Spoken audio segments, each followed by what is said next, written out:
इस वीडियो में हम SECC 2011 की रिपोर्ट के बारे में देखेंगे पूरा जो भी है। और SECC बोले तो social economic and caste census 2011 वाला, इसके बाद कोई भी रिपोर्ट नहीं आई है। यही डाटा जो है वो है एकदम लेटेस्ट है और ये रूरल के पर्सपेक्टिव में ये वाली रिपोर्ट है। तो इस वाली रिपोर्ट में क्या क्या चीज़ें हमें पढ़नी है, क्या क्या चीज़ें पढ़नी है, वो माइंड मैप के थ्रू देख लेंगे। इसका माइंड मैप मैंने बना रखा है। इसके जो पहली चीज़ हमें देखनी है वो क्या है कि कौन इसको रिलीज़ करता है, रिलीज़ कौन कौन करता है। इसे finance minister, minister of rural development हो गया, ministry of drinking water supply and sanitation, ये चारों मिलके ये वाली रिपोर्ट निकालते हैं। ठीक, इसमें क्या है, हाउस होल्ड डाटा जो भी है वो कहाँ से हम लेते हैं, वो लेते हैं नेशनल पॉपुलेशन रजिस्टर से और टेम्परेरी आइडेंटिफिकेशन नंबर 10 से। इसमें कौन कौन सी बॉडी का इन्वॉल्वमेंट रहता है। हालांकि ये रूरल ड्रिवन रिपोर्ट है तो रूरल के ही बॉडी का इन्वॉल्वमेंट रहेगा। तो सबसे पहले आ जाता है ग्राम पंचायत, दूसरा ग्राम सभा, फिर जो घर घर आके हम लोगों से पूछते हैं गवर्नमेंट स्कूल टीचर होते हैं, फिर इन जो भी डाटा ये लोग लाते हैं उन डाटा को ऑपरेट करने के लिए डाटा एंट्री ऑपरेटर होते हैं।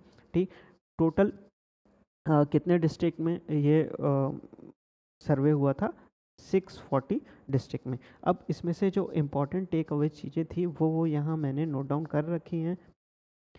जैसे कि house hold with only room, कच्चा वॉल्स एंड कच्चा रूम का, कच्चा घर का कितना पॉपुलेशन है, कौन से ऐसे हाउस होल्ड है जिसमें अडल्ट मेंबर नहीं है।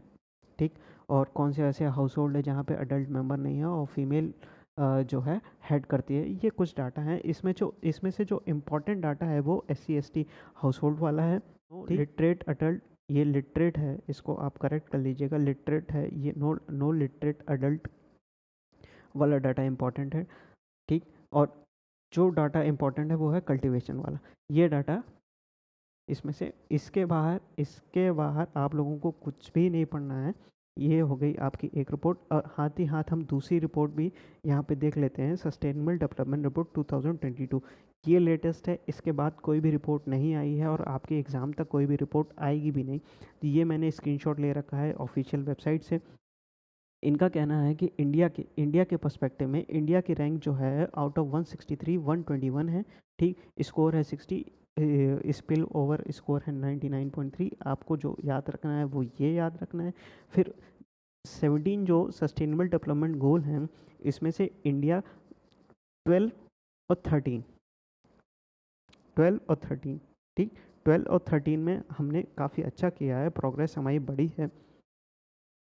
और बाकियों की प्रोग्रेस किसी में घटी है, किसी में कांस्टेंट रही है, किसी में कुछ रही है। ठीक, ये ज़्यादा इम्पॉर्टेंट, ये दो चीज़ याद रख लीजिएगा कि SDG गोल 13 और SDG गोल 12 में हम लोगों ने प्रोग्रेस किया है। ठीक, और इसमें जो भी पढ़ने वाली चीज़ें हैं कि मतलब 2022 में रैंक इसकी 117 थी, 2021 में 120 थी और 2022 में 121 थी। तो इसका प्रोग्रेस ही हुआ है। ठीक, और इसमें से टॉप मतलब इस बोर्ड में टॉप किसने किया है वो है फिनलैंड ने। ठीक, और बांग्लादेश और कंबोडिया ऐसे दो कंट्रीज़ हैं जिन्होंने मोस्ट प्रोग्रेस किया है सिंस 2015। ठीक, और वेनेजुला ऐसी कंट्री है जिसने डिक्लाइन हुआ है, मतलब मोस्ट डिक्लाइन हुआ है, ये मोस्ट प्रोग्रेस हुए हैं। ठीक, एशिया अपना भारत का पड़ोसी उस साइड का बांग्लादेश और दूसरा कंबोडिया।